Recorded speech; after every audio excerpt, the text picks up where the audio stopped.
जो लड़ाई है वो पैसे की है, और पैसा असल में जो ब्लैक गोल्ड के रूप में जाना गया वो था ऑयल। पर्शियन गल्फ, इस फारस की खाड़ी में बहुत तेल था।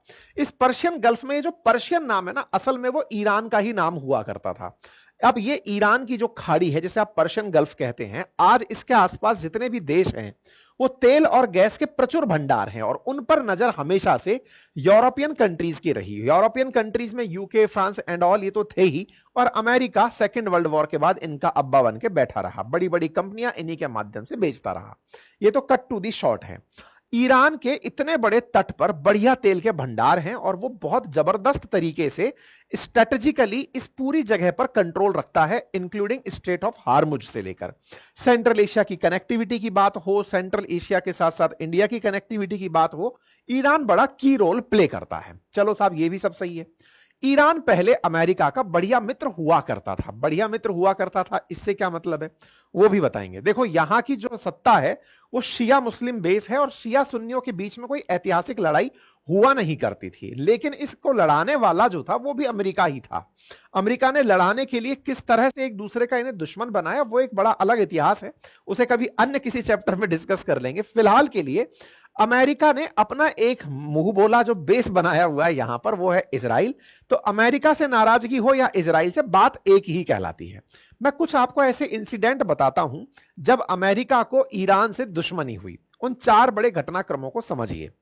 बात 1953 की है, जब अमेरिका और ईरान के बीच की शुरुआत हुई दुश्मनी की। हुआ क्या, अमेरिका की जो खुफिया एजेंसी है CIA, उसने ब्रिटेन के साथ मिलकर के ईरान में तख्ता पलट करा दिया। तख्ता पलट से मतलब, यहां पर निर्वाचित प्रधानमंत्री थे मोहम्मद मोसादिक, उनको हटाकर ईरान के अंदर शाह रजा पहलवी की सत्ता बना दी।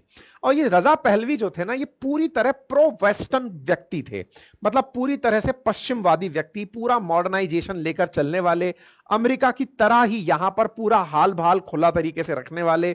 मतलब एक तरह से कहते थे कि मिडिल ईस्ट में ईरान फैशन कैपिटल हुआ करता था। तेहरान के अंदर मतलब फैशन शो हुआ करते थे। इतना मॉडर्नाइजेशन अमेरिका के प्रयासों से यहां होने लगा था। अमेरिका और ब्रिटेन ने बढ़िया शाह रजा पहलवी के केस में यहां पर अपना राज फैलाकर काम किया। चलो कोई बात नहीं, लेकिन यहां पर एक व्यक्ति निकला, नाम था उसका खुमैनी। उसे यह बात समझ में आ गई कि अमेरिका ने हमारे मूल सिद्धांतों के साथ खेलते हुए देश को बर्बाद करने के लिए यह सारा खेल किया है।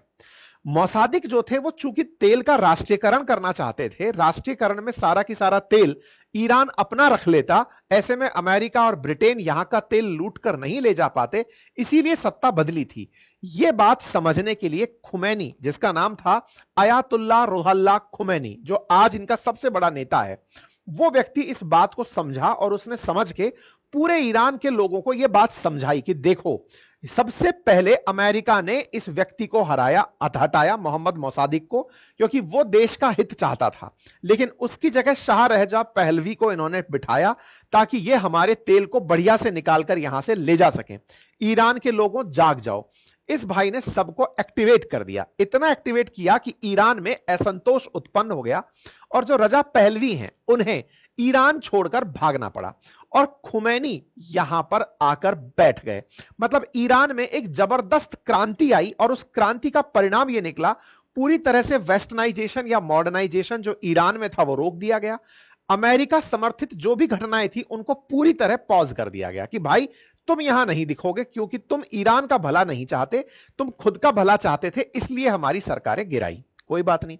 लोगों में इतना गुस्सा पनपा अमेरिका के खिलाफ कि उन्होंने जो अमेरिकन ईरान में रह रहे थे उनको बंधक तक बना लिया, जिनमें से 52 अमेरिकी नागरिक ऐसे थे जिन्हें 444 दिनों तक बंधक बनाकर रखा गया, जिस पर एक फिल्म भी बना जिसका नाम आर्गो था। चलो कोई और बात, आगे बढ़ते हैं।